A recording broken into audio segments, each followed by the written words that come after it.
Back to another video at Daishinfinity. Today's topic will be the periphery angle theorem.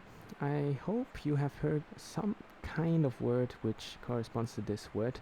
It's not that common in the English world, math world, but in Germany we have a lot of theorems according to the periphery angles. The periphery angle theorem states that if we have a specific circle and we have 4 points that connect a square, or not a square, like a four-sided geometric figure, then we can say if we have a middle point of the circle, which we call theta, and if we have a angle gamma 1 at the point C1, then we can say that theta is exactly 2 times the gamma 1 or 2 times the gamma 2.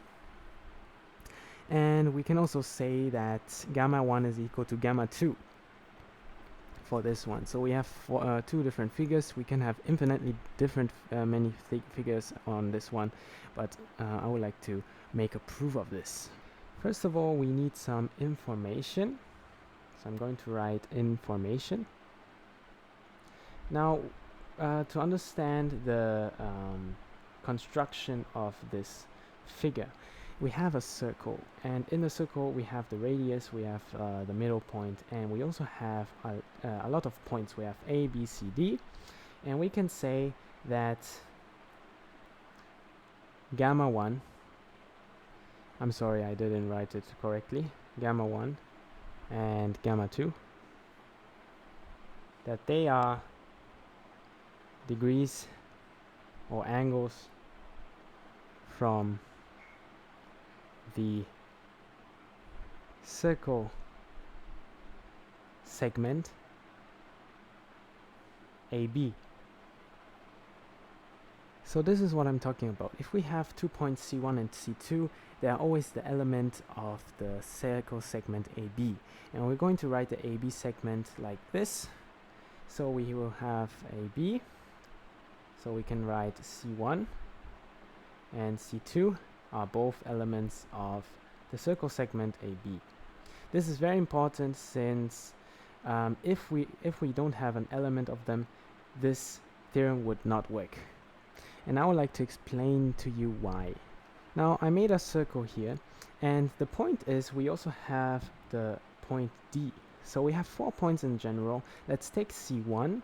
So let's take the four-sided figure C1A BD, or I'll write ABC1D so that there's no confusion, and I'll write ABC2D.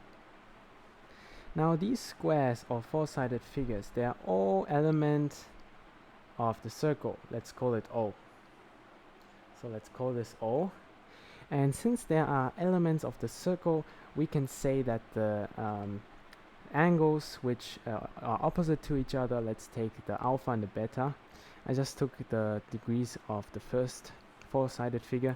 Let's take alpha, beta, gamma 1 and delta. We can say that alpha plus beta is equal to 180 degrees, and gamma 1 plus delta is also 180 degrees. And this works for the same thing as we have C2.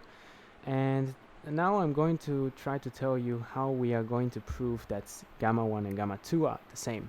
I'm going to prove that, and I'm not going to prove that theta is the double angle of gamma 1 and gamma 2. This is going to be another video. So we can write the Roman numerals 1 and 2, and since we know the figure, we can say that delta plus gamma 1 is 180 degrees. And we can also say that delta plus gamma 2 is also 180 degrees. And since 180 are both on this equation, we can let them be equal to each other because the set of the numbers are equal. So we can set Roman numeral 1 equal to Roman numeral 2, which would equal that delta plus gamma 1 is equal to delta plus gamma 2. Now if we subtract delta for any delta, for any number delta element, the real numbers or like with the radians, we have the degrees and the radians here, it will recall that gamma 1 is equal to gamma 2, and now we have proven that gamma 1 is equal to gamma 2. So we can put a little box in, and let's go back. So we have proven that gamma 1 is equal to gamma 2, so we can say these angles are the same. And imagine having C1 and C2 on any type of place over here, and we just have proven that if it's in the circle segment AB, which is this one, then gamma 1 and gamma 2 is the same. So it's very nice, and I hope you like the video.